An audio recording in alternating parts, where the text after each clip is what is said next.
whenever I hear people that really harp on the like, I'm ready for a relationship, no one else is, Yeah. the first thing I have to say is like, cool, what makes you so ready for a relationship? Because if you genuinely are, if you're really intentional with the way that you date and you're like, hey, I know what my non-negotiables are, I know what I need, I'm not willing to settle for anything less than that aspect, and I'm not having unrealistic expectations, then that just means that when I meet somebody that's not giving me what I want, I'll say, hey, no, thank you. This isn't a reflection Right. on me. I just, no, thank you.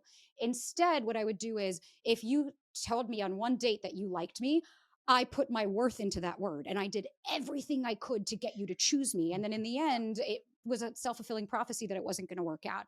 And by not taking up space, by not being of saying, hey, this doesn't make me feel good. This makes me anxious. And I start to feel scared. And I blah, blah, blah, blah, blah. I would just go, well, why isn't he texting me? He's the Right. problem. Why don't you? If he wanted to, he would. I was Right. equally as emotionally unavailable because what was I doing? Was I talking about my emotions and feelings? I was talking about how much I can't stand what you do. But I never Yeah. stopped to say I.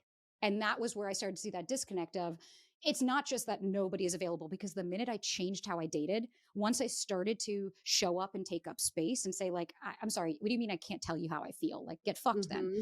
Yep. I met my partner, and to this day, everyone that asks him, like, why did you guys get together? And he always says, oh, it's the questions that she asked me on the first date. I knew she was different. I knew she had depth, and I knew she was exactly what I was looking for because most women Mm. weren't showing up that way.